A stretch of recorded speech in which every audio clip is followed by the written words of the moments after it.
Hello, you're listening to Shorthand, a BFI Network and Film Hub Southeast podcast. Whether you're actively making a short film or just passively thinking about it, this is a podcast designed to help you on the journey from coming up with a compelling short film idea to editing it into a finished product. Applications for the BFI Network Short Film Fund open on the 14th of March, which is still plenty of time to finesse that script you're working on and find a team that you want to make it with. And we've created a podcast that will provide some pointers on doing exactly that. In this second episode, we're talking to directors about how they've honed their visions and then communicated that to collaborators and funders, as well as how they've gained confidence and used limitations to their advantage.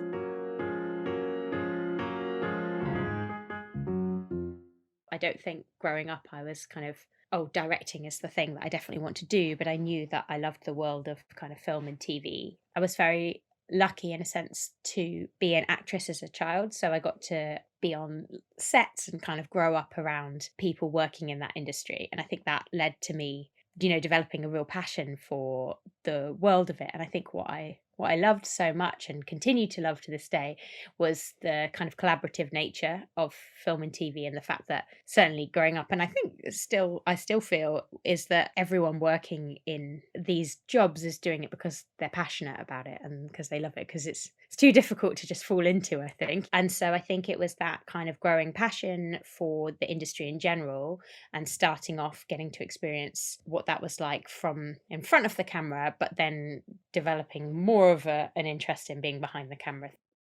That's Ella Jones talking about how she discovered directing was something she wanted to or could do. Ella is an award-winning film and TV director based in London. Her recent and upcoming television work includes HBO's comedy horror series The Baby, as well as Back to Life, Pandemonium, and Behind the Filter for the BBC. Ella's short films have played at festivals internationally and include the Creative England-backed comedy Sarah Chong is Going to Kill Herself. She recently finished post-production on Misfortunate, a short comedy drama written by Molly O'Shea and starring Alex Lawther and Ben Whishaw, and Petra, a short drama written by and starring Charlotte Hamblin. You're about to hear Ella talk about what she considers to be her first directing gig and finding collaborators and people that she was coming up through the industry with. My first film directing gig is kind of a tricky one to break down. I guess it could mean three different things in a sense. It could mean the first thing that I ever directed. It could be the thing that I kind of see as like my breakout kind of defining thing that I directed. And then I guess the third thing could be the first paid thing I did, because all three are kind of different but significant in different ways. So I guess the first thing I ever directed for screen was a short film that I did with some friends and a tiny camera at my friend's house, and we literally kind of got a few passionate friends together, and me and my friend, we made the breakfast, and we also held the lights, and my friend did the costume, and everything was just kind of all hands on deck. But it was really, really fun, but very much like in a vacuum of self-funded, low budget, calling in favors, just making it possible, really. And then the first kind of defining or breakout kind of film I did was a short film that was my first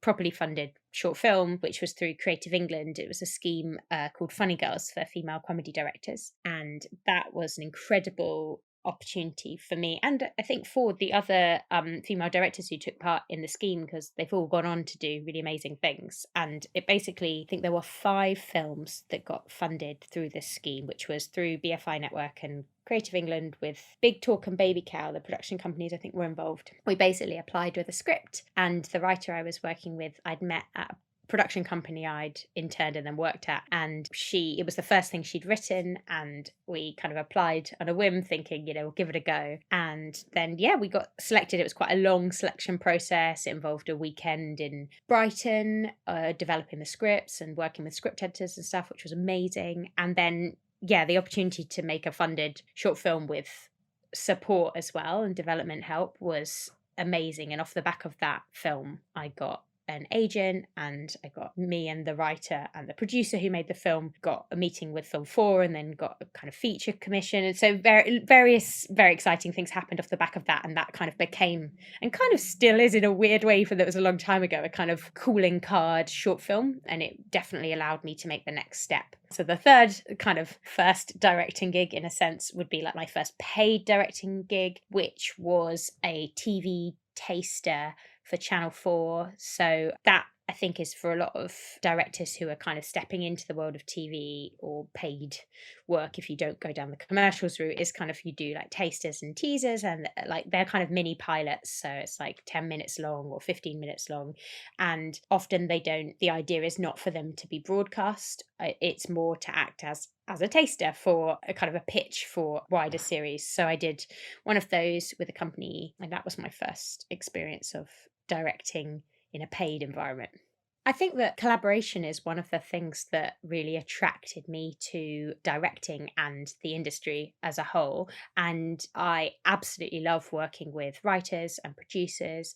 And I love that process of collaboration that it takes. I think there's obviously, a real interest in the auteur and the person who writes and directs it all. And I have a lot of respect for those people, but I also think that that's not the only way to do things, and that you can have something that's just as distinctive and authored through a collaboration with kind of trusted people that are all working towards the same end goal. For me, I think your collaborators as a director are so important. Even as a director who writes their own stuff, your collaborators are your heads of department. So your director of photography, your first AD, those people are people that you'll often take on future jobs, and you're allowed to, as a director, select those people because everyone recognizes that they're such an important relationship, and how you work together is going to be so key to the end goal. In terms of finding those collaborators, I guess it's just, what's really interesting is that I think so often it can seem like you have to go down this one linear path to get to where you want to get to. So I want to be a director, so I'm just going to make films and then become a director, and then it happens. And it's quite tricky because there's no clear ladder to follow, and everyone's journey's different. And I think that can seem, it certainly did for me, seem kind of scary, and like you can feel a bit lost. But at the same time, looking back, I think those different kind of what can seem circuitous kind of jobs and things that you do along the way actually allow you to learn so much and build connections. So the writer that I made my first funded short film with was working as an office manager in the production company that I was working in. So we became friends and got on as colleagues, both doing jobs that weren't really the jobs that we ultimately wanted to do.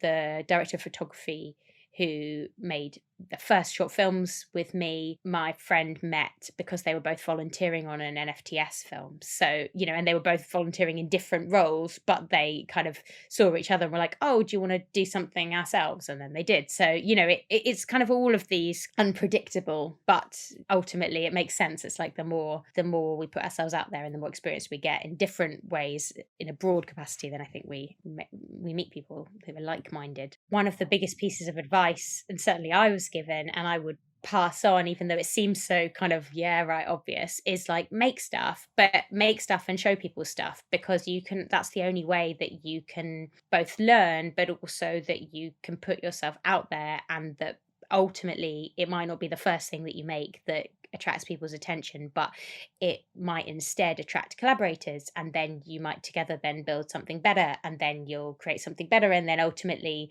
the people that you want to kind of see it and respond to it will at some point. And so it's just putting yourself out there and being brave. In the next section, Ella discusses how she approaches working on material that she didn't write, honing her instincts as a director, conveying that approach to potential collaborators or funders, and gaining confidence by using every project she works on as an opportunity to bank knowledge. I really enjoy the process of coming to a script as a director, because there's a level of fresh eyes and fresh perspective that you can bring. I think for me, it's also been really helpful. And again, going back to that thing of kind of seemingly circuitous routes to get where you want to get to, is that I worked for a long time as a script editor. And that, on one level was a job that allowed me to that paid the bills and allowed me to kind of keep pursuing my directing. But actually I learned so much from script editing that I've been able to take into my directing. And what I think fundamentally it gave me is an understanding of story, which I think is how every director, in my eyes, when approaching a narrative project, should be approaching the script and how to bring it to life. Because ultimately, I think as a director, it's your responsibility to tell the story. So in terms of bringing my own stamp to something, I don't really come at it from a like, how am I going to make my mark on it? Because I actually think kind of everyone's going to, whether they want to or not, bring their own kind of stamp just subconsciously by the way that we imagine what's on the page and the shots that we visualize and everything else. But all I can do is come at it from trying to understand the story. And if I don't understand that, that's where I start to ask the questions. And then that kind of informs the choices I make as a director.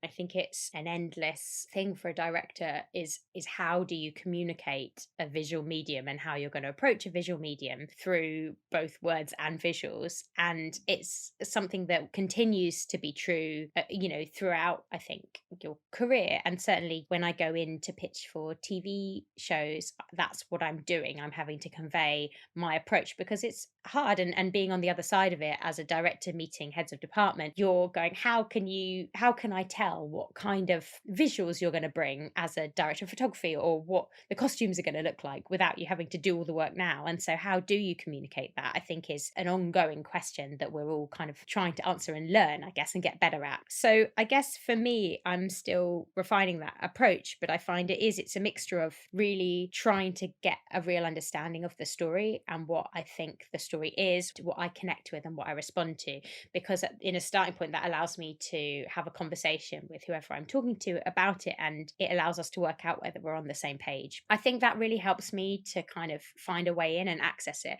The second thing is tone. I think tone is so key to a project, and I work a lot in comedy and comedy drama, and that's where tone is such a delicate balance, like of light and dark and edge and warmth and all of that stuff. And my favorite projects are things that straddle that. But again, tone is a way I find of accessing what the project is and what my approach to it would be. And by that, what I mean is, if the tone feels quite heightened, then for me, the story world and the visuals often should be quite heightened to match. Or if it feels like a very real, where the authenticity and reality of the story is so key to conveying what the writer's trying to convey, then I think the visuals would be, well, in my sense, might be kind of more grounded and naturalistic. But there might be something interesting in flipping that. But I think that basically allows me to have a way into how I think about the visuals. Even if something is a written thing that I'm doing, or an interview that I have, I'll always do visuals as well, because I find that such a useful way in, even if they're just for me. But also it allows me to almost build a kind of presentation of how I'm going to talk about, or how I'm going to articulate the visuals, because sometimes it can seem a bit like, well, I want it to look like this, or like I know I want it to look like a Wes Anderson film kind of, or I want it to look a bit Coen Brothersy, but how do I actually articulate that? But actually, the more you collect the images and you start to look at the patterns in the images and understand what it is that you're looking for, I think the more that you find a language for talking about that. That's certainly what I found. And as a result, my visual pitches have got stronger, but also they've become more organized in a way that at the beginning they were just mood images, and they were just like, oh, these are images that kind of reflect my feeling and general ideas for this film or this TV project. And now I'm able to kind of sort them into images that show framing, images that show lighting, images that help talk about tone. So I'll be able to say, I'll use framing in a comedic way in order to enhance the moments of comedy, but then I'll also use framing in other ways in order to show those moments of loneliness or intimacy or whatever it is. So I can then find a language that kind of goes alongside the visuals, if that makes sense, or helps me to describe the visuals. Sometimes just by kind of building that little document for yourself, which you may get to show or you may not get to show, it can be a useful way of ordering your thoughts, and also I think giving you confidence is such a kind of elusive, evolving thing. I think we all feel like, or I certainly feel like, I'd love to have more confidence, but then I'm also aware I've got more confidence than maybe I used to have, or I must have a certain amount of confidence in order to be putting myself out there. One of the things I've actually found that has given me a lot of confidence is mentoring, because what's been really nice is I've been mentored and I mentor. So there's a lovely kind of, and I think it's something that as an industry we should do more of, is like a chain of mentoring, because I've kind of gained so much from being mentored by an older, more experienced director. But I also have found that in the process of mentoring someone starting out, or several people starting out, it's allowed me to acknowledge and really recognize how far I've come and what I've learned. And then I also think that it's constantly trying to remind yourself that it's not an end goal, it's the process of making things, the process of directing and of your career. It's all a process. And that applies specifically to the project as well, because so often, especially with something like a TV show, you're working on it for so long, but that by the time it finishes, you've kind of lost sight of whether it's good anymore. And in a way, you've kind of got to love the process, otherwise you're not going to get the reward. I think my husband suggested I should write down like what I've learned in each kind of time I've been in an edit, because I feel like that's where I look at the shots that I got, or the ideas I had, and see whether they worked, or see what worked, what didn't work. And I think that's where I've built up the kind of tools or the lessons that I then can take confidence from next time, because I know I learned that lesson.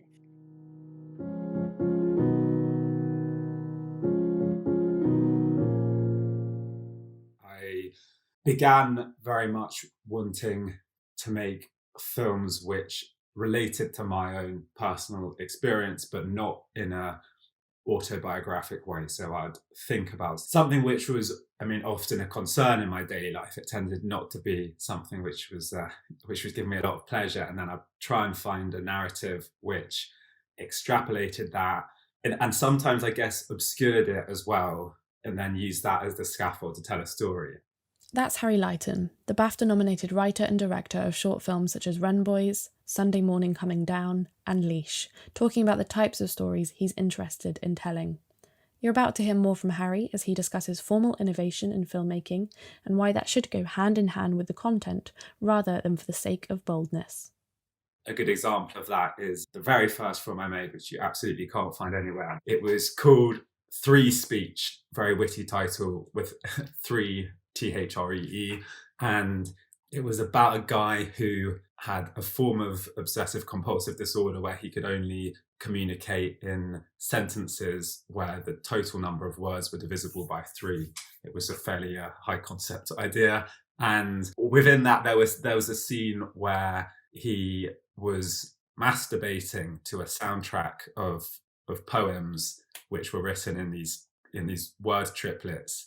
And that for me was, at the time I hadn't come out of the closet, so it was me trying to find a way to communicate a sense of repressed desire or an inability to form romantic relationships with people through a very extrapolated, distant narrative device.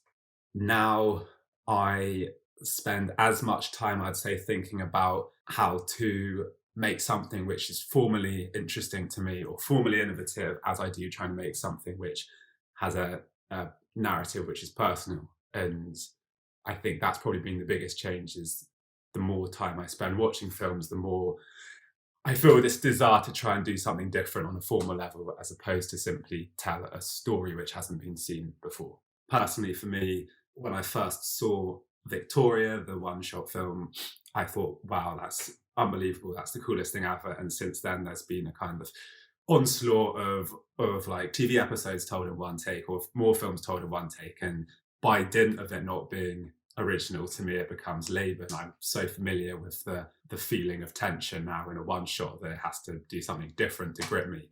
But I think the key is just always relating form to content. So never starting out with the intention of making a film in one shot, or never starting out with the intention of making a film like, Pawlikowski, where everything is a certain aspect ratio and locked off and single scenes unfold in one takes. You just have to think, how can what you hope, I think, is that you have a story which is original in the first place. And by virtue of that story being original, there should be a form out there which is going to be specific to the story. I think a good example of formal innovation to me, which maybe doesn't punch you in the face, is a film like Tony Erdmann, where the form on the surface looks like something we've seen over and over again, which is a kind of documentary realism. And I imagine that people might see it and think, oh, well, maybe there's a link there to Andrea Arnold or something. I wouldn't personally, but actually I think that the form begins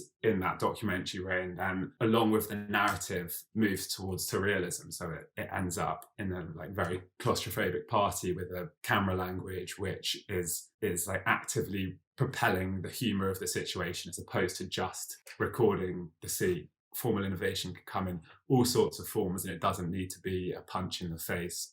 What Harry says about artistic choices propelling narrative forward and contributing to the feeling you want to leave audiences with is key.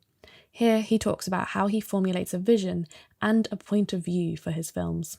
For me, it works in two ways. So the first way I make it personal is I tend to begin with theme rather than story. So I'll try and interrogate something, whether it's folk tradition or whether it's body image I've been looking at recently, and I'll almost treat it like a kind of essay where I'll go and I'll spend like days or even weeks reading around the subject and looking at like secondary criticism and looking at film history as well, which have approached similar themes. And then I'll formulate an opinion on it, my opinion on it, and then I'll try and marry that with a way I can see it being formally interesting in film. So that's one way of making it personal, is by making it opinionated, not in the sense that the film is going to be declaring that opinion, but that it's coming from a point of view. And then the other way I do it, I think, which is probably more conventional, is within the kind of microcosm of the film, I'll then place characters or scenes which do directly relate to my own experience and fold in the personal that way. I think the first thing which I do is go to photography, often go to photography and image. So whether it's painting or even film. And with a film like Wren Boys, there was a clear archive which I could access, which related to this outdated tradition of hunting the wren. So I remember scouring the internet for photography on the tradition and then finding these amazing images from the 1930s, these like, I mean, they actually looked like they were out of a Pawlikowski film, but like stark black and white, very composed images of these 6-year-old boys wearing like crazy straw outfits.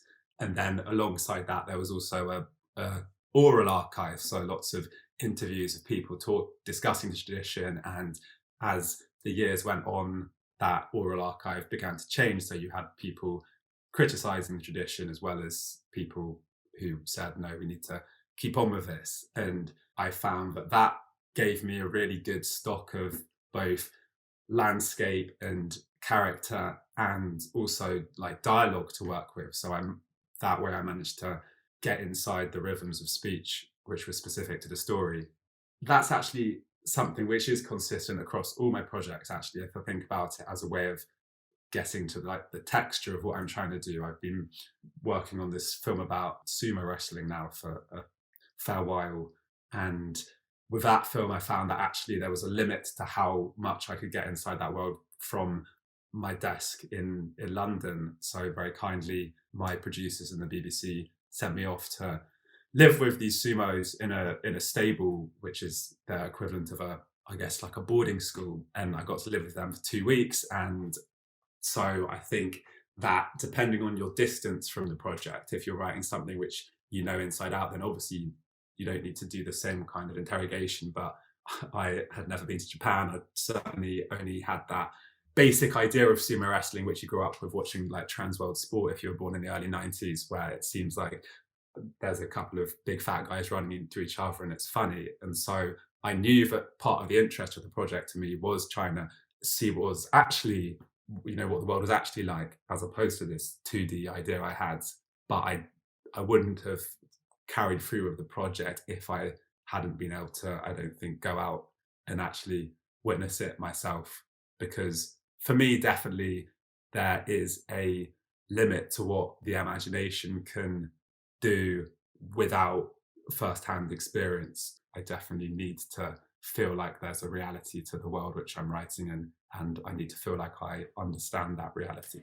One of the main components of the BFI Network Short Film Fund application, and indeed any press kit created for your short film, is the director's statement. So we asked Harry how he approaches disseminating his vision for potential funders, collaborators, and audiences alike, or his advice is for saying a lot with a little, be that the word count in your application or the running time of your actual film, and what ambition means to him. I do remember like agonizing over each word in that Film London for me application process, and I think that's because the word limits they always give you obviously because they have to read hundreds, are very limited. And so it did feel like each word was either going to make or break the application. What's going to appeal to the funders, in my experience, is that combination of originality in the project, technique in the writer and the director, and then also what we've talked about, which is the personal relationship between the creators and the project. So it was about trying to communicate those three things within the short space on the page. The hardest one was, I think, showing that you had a sort of technical sophistication in a like written application, is obviously the two things sort of feel a bit counterintuitive. But you know, if you're the writer, or if you're not getting your writer to contribute, if you're the director to that application, makes a lot of sense, because they will likely have an ability to spin words into images that are evocative, whether it's describing what your first image is going to be and taking them by the scruff of the neck with that, or finding some other way to show that you're thinking about this film as a film, not just thinking about it as a story which you want to tell. For me, a good example of always wanting to extend the short film narrative and it being better suited not to actually try and condense it is Wren Boys, because I was constantly fighting with the page limit which Film London had, which was 10 pages, and I ended up shooting a like 40-minute film and then butting heads with the people at Film London because I said I'm not gonna cut it down anymore. And after like a lot of argy-bargy, I then listened to them and took out a long scene which I thought was pivotal to the narrative, but they kept saying no, it was a distraction because it was adding an extra element to the film.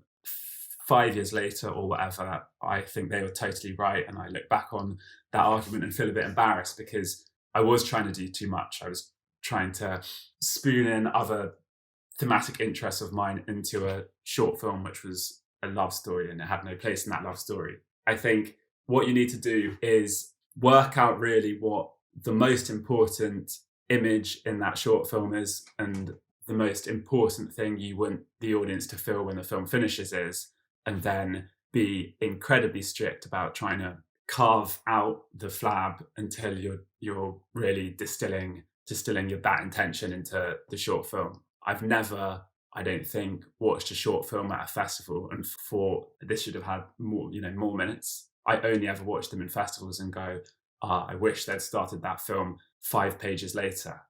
A good way to start is honestly, like, see if you can begin the story 4 pages later than you have in your outline, because I think there's an intrigue in starting a story for the audience. There's an intrigue in joining a story when you're not entirely sure where that story is situated. And the temptation with writing a shorts, as I've done in the past, is often to start with someone waking up and then start with them having a conversation in the kitchen with their brother, and then finally they're on the journey to where they're supposed to be going, and you watch it 2 years later and you're like, well, I should have just started this on the journey. So yeah, always be cutting.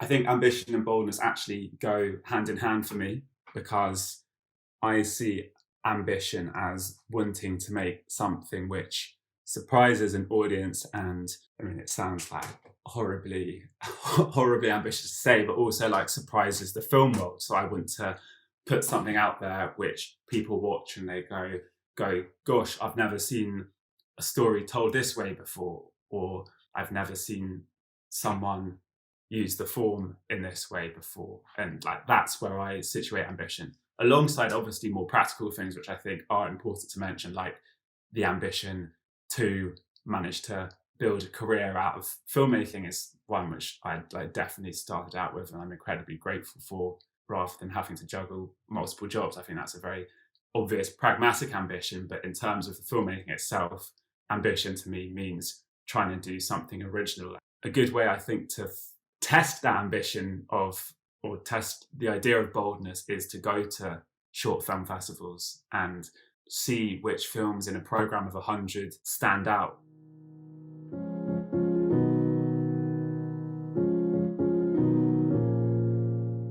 Well, the idea for Princess came about with, I had an idea that was in my mind for a while, which was what would happen if a mother were to leave her daughter.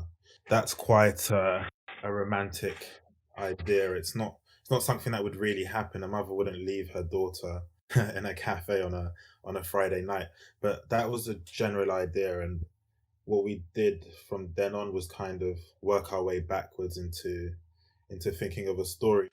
That's Edem Kelman, a 2021 Screen Daily Star of Tomorrow and the writer-director of a self-funded, low-budget short called Princess. Set in Dalston, East London, Edem mixed professional and non-actors to tell the story of a troubled mother who wants to give her daughter a brilliant day out. Here he talks about how he developed that story, why he wanted to tell it through the medium of cinema, and how he got a group of friends and collaborators together in order to make it, as well as some tricks for stretching the budget.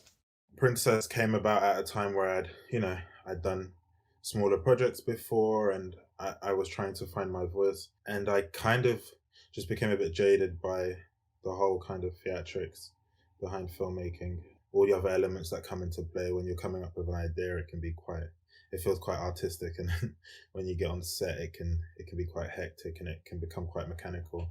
So I just wanted something that was very simple, and I wanted to really just see if we could make an audience feel something. That was the goal. It was never to make something that would would go on to benefit my career in any way like that. But it was just can we make an audience feel something? Developing Princess was actually quite simple at the start of it. It was how can we do something quite small.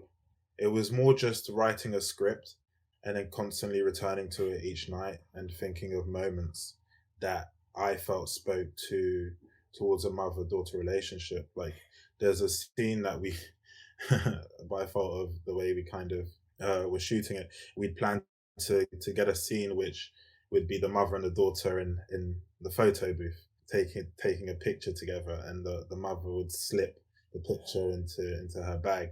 And on the day you get to the train station and you try and shoot in a photo booth, and they're just like, what the hell's going on here? It was just finding these moments which I felt were really, really honest and quite magical. We wanted it to feel slightly uplifting and concentrate not on the tragedy behind it all, but the joy of it all. So it was just kind of bullet pointing ideas and moments, and then after writing them into the script. Whenever I kind of go into a project, especially after Princess, I try to develop a relationship with the cast. I try to cast as close to the characters as I can. I like the idea that they're real people. So much of the performances and the way that we filmed it was kind of guided by or informed by the characters themselves.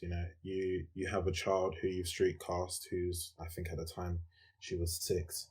So that means that she's not going to do well with dialogue. She's not going to perform in any way that you want her to. You have to bend the film in accordance to who she is, and she's just a child. But there's also something quite beautiful in that, which is the fact that if she can play, she will play, and if she can run around, she'll run around, and if she can eat on screen, she'll eat on screen. She won't kind of process it in any kind of intellectual way before even as an actor might or an adult might, which is quite beautiful. So it's kind of bending the film towards that, and also taking quite a documentary approach to it all. So what we did was I would spend every day with her after school, get to know her, have a chat, go to McDonald's, do things that she might do with our mother character. And then after that, what we'd do is I brought in Rabina, who's an actor and a fantastic actor, and they developed a relationship. So that meant that when we did have a crew on the day and we were filming, there's only really one person who she can turn to, with all the theatrics of a film crew. There's only one person she can really turn to, and that would be Rabina. And in that, there's a truth and there's an honesty, I hope, because that's what a daughter does. She turns to her mother. Getting Princess made was, I'd saved up a bit of money and just wanting to make something actually quite quickly and quite urgently. I needed to make something. I needed to make a film just because I'm a bit of a hustler, and I just wanted to make something so badly. I was like, the last thing that I'd made or I tried to make didn't work at all, really. So I was like, I need to make something. And I knew somebody that was studying film at Cambridge who was interested in production. And me and my friend Michael, we took the train and we met up with him. I presented him with a script, and a couple of months later, he was like, let's do this, let's make it, I'll produce it. That's how we went about making it. We knew we didn't have a lot of money, so you kind of use that to an advantage. You pick your crew on people who have a desire to get on like you do, who have that same hunger, and they work for a bit less money, but they put a lot of heart into it. And it's the same with equipment, and I don't believe that you have to shoot on the best camera to tell the best story. I think there's something quite beautiful even if you shot your film on an iPhone. So that's not what we did, but we approached Michael Flacomo, who was graduating NFTS, and as you know, if somebody's at NFTS, they get their equipment for free. So that was a big chunk of the budget, and that's just kind of how we hustled it. And then after we shot on location, and that was fantastic because he was going and we'd have like maybe £100 budget till then he'd be like, come back, and he got it for a lot less. So you just get a group of like-minded people together and you go ahead and you make it. I'd never been to film school, but what I do have is good friends who are fanatic about films as much as I am, and they will always, and we work together via WhatsApp, WhatsApp group chat, and we're constantly sending each other references.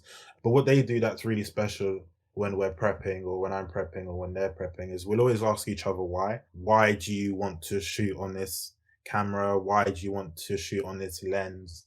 Why are you moving the camera? Why are you choosing these actors, or non-actors or first-time actors? And just by having them constantly questioning you, you kind of develop a theory. Hopefully within that theory is your voice. And that's kind of how we, or at least I learned to direct in a way. And then also it's just pulling references. You pull references not to be derivative, but because you're not yet at, or I'm not yet at a stage where I'm completely assured or technically, skilled enough to know that, oh, this is what an 150mm will give me, or this is what a 50mm will give me.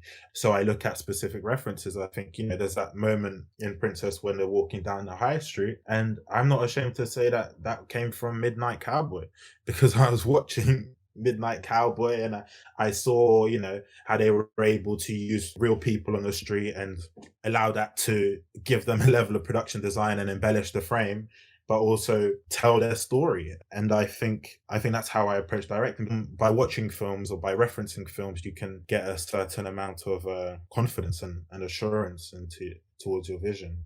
The first shot in Princess is a balloon, and I'd always imagined that was going to fill the frame blue. And I think this is a good example. I always imagined that it was going to fill the frame blue. And on the day, I'm like to the DP, like, bro, like, why is it not filling the frame? And he was like, yeah, but on the lens, this is the max lens where we're maxed out on the zoom. We can't get any closer. It can't fill the frame. So in that moment, you kind of either throw a hissy fit or you accept it and you move on. And what I like to do as somebody that wants to have a vision and execute it is I'd want to know what it takes to get that blue balloon to fill the frame, and fill that gap. But in terms of how I directed, I work closely with my friends, have a lot of conversations, go about it in quite an academic way, why, what's your reasoning? And then after, on the performance side of things, is I get close. I develop a relationship, and you hope that serves you on the day. Yeah, on the budgeting front, it's you can either look at it as a limitation or you can look at it as an advantage. I kind of had to ask myself, why do I gravitate towards a long lens? And the truth is, I think it's like in short films, if you don't have a lot of money, and everything's in focus, your background is in focus, you're going to reveal the fact that you had no money to shoot on, right? But if you shoot on a long lens and the background is slightly out of focus and your focus is now on the central characters, well, the audience's sole point of focus and what they're drawn into, the world, is the characters. And that was one of the tricks I used on Princess to get away from the fact that there was practically no money. You've got to be quite specific about who you bring on board. No one didn't want to work for money. He's trying to come up as well.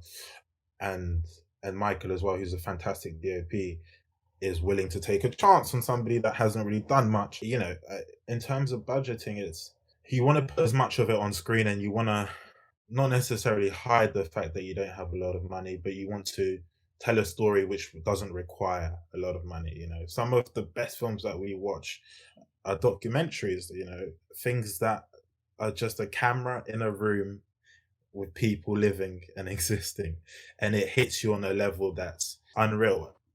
We put money into the film, and then after we saw what we'd made, and we said that, we'll keep on working. I was working, Noah was working, and when it came round to festival or a bit of post-production, we would, on a monthly basis, put a bit of our wage or salary into the film.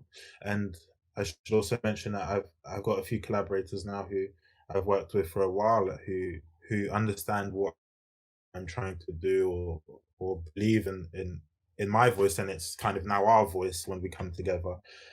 And we'll go over time. Miles was editing and doing DIT, and having him on set was amazing, because he helped me direct in many ways. Ultimately, what Edem is saying is find your tribe, which I'm sure is advice that you'll hear again over the course of this series. It's about finding collaborators who are at your level, who have the same hunger you do, and are willing to put in that time to get that short film made. Don't worry, in the next episode, we'll be covering how you find that tribe in more detail. In the meantime, part of the application process as a director is stating how your short film project connects with your aspirations and what it might enable you to practice and explore. Here, Edem talks about how making Princess has furthered his career and what it's allowed him to do. The truth is, Princess opened a lot of doors, and we never expected it. But what I think Princess has, and what I think it's allowing me to do, is get closer to finding my voice. Princess has given me confidence that has informed me on how I'd like to work, because as things get slightly bigger, I can always use Princess as a point of reference on a level of what I'd like to achieve. I want to make films where people watch it and just say, wow, that felt dumb real. That felt so real. And because it felt so real, I felt a lot more. Princess has allowed me to see characters, that reflect me in a way that I don't regularly see them shown on screen, with an honesty that I don't really see them shown on screen. I'm extremely collaborative. I try to build a family, which I learned from Princess. But also on another level, it's Princess allowed me a certain level of confidence to say, yes, I'm a filmmaker. And yes, my time isn't wasted watching films, learning. My time isn't wasted spending time with real people. My time isn't wasted, cycling around, investigating stories. And I mean, the great thing about Princess is that, when I was approaching the little girl in that film, the mum was like, you're not a filmmaker. Why do you want to spend time with my daughter to put a camera to film her and tell the story? But now after Princess, it's like, no, type my name in Google, something comes up now. I'm actually a filmmaker. I'm able to use that to convince people to want to be on screen and tell stories together. Thank you for listening to Shorthand. Look out for a new episode next week that will focus on producing, what that is, how you can do it, and where you find people to collaborate with. Thank you to our guests this week, Ella Jones, Harry Lighton, and Edem Kelman. Shorthand is a BFI Network and Film Hub Southeast podcast produced by Nicole Davis with support from the BFI Network and ICO team. Special thanks to our editor Graciela May Chico and Epidemic for the music.